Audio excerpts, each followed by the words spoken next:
白日依山尽，黄河入海流。欲穷千里目，更上一层楼。I've heard this one before.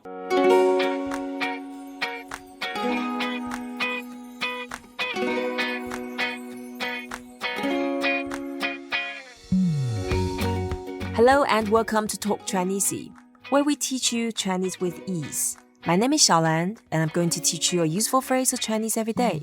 In this episode, we are going to learn how to say Chinese literature. We have Josh from Transition. Hi, Josh. Hi, ShaoLan. 你好。你好，你好。 Right.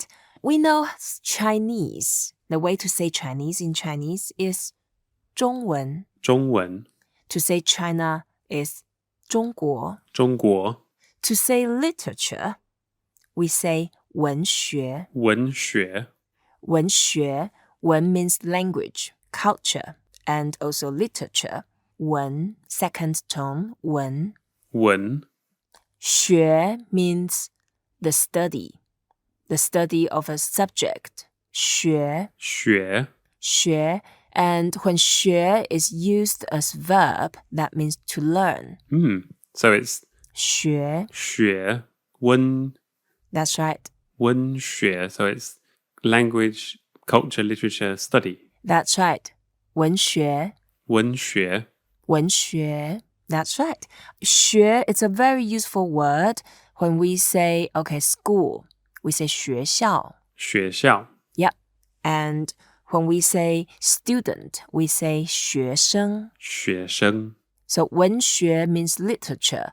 And to specify that is Chinese literature, we say 中国文学. 中国文学中国文学. 中国文学 Yep. When you learned Chinese first, did you read from any poet or from any author? Well, I have to say, I think it took me a number of years of learning Chinese before my teacher tried to introduce some Chinese 文学. Right. Because I think the level is very difficult. Almost a bit like, for me, I don't even now particularly understand Shakespeare. Yes. I think sometimes the Chinese 文学 is a bit like that. It's, it's a level above just even fluent conversation level. Yes, it is. And then I remember when I was a kid, we grew up, we all had to recite by heart a lot of ancient articles or poetry. Really? Yeah, we had to do that. Can you still remember them now? I can recite you one. Yeah, go for it. 白日依山尽，黄河入海流。欲穷千里目，更上一层楼。 I've heard this one before. Do you understand a word of it? Okay, that means the white sun is going down against the mountains. The yellow river is flowing down to the sea. If you want to have higher vision, you have to go one step further. You have to go one floor up. So it's very visual. I love the way there's a lot of levels in it. So you can dive into the different meaning and you can study each word and the way that it's put together in the background as well.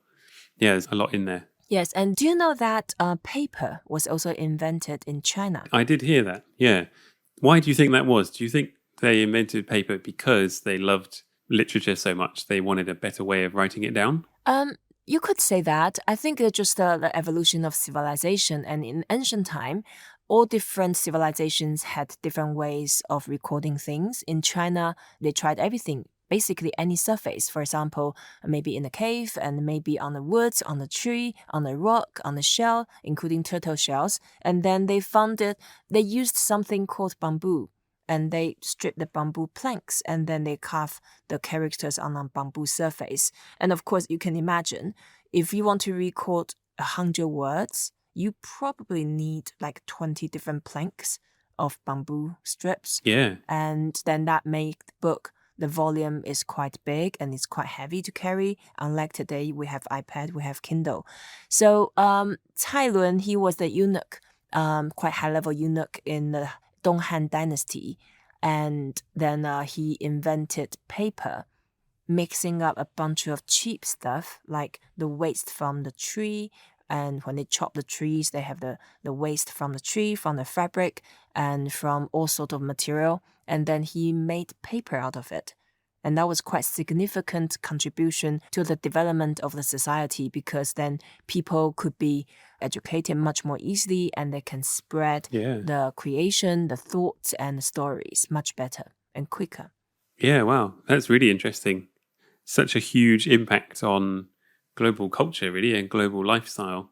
It all came about through recycling. Yep, and that happened in the 100 AD. Amazing. Great. So to say Chinese literature, we say 中国文学. To say English literature, we say 英国文学. So again, here we go with the Lego Chinese. We just take the country and put the name before the 文学, this part. That's right. Just add the country in front of it. Great. So 美国文学 is American literature. So we have 中国文学, 英国文学, 美国文学. Lots of 文学. Exactly.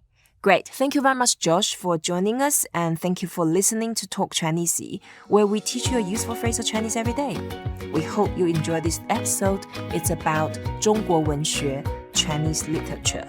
Please don't forget to rate us, review us, and share what you have learned. Until next time, 再见. 再见.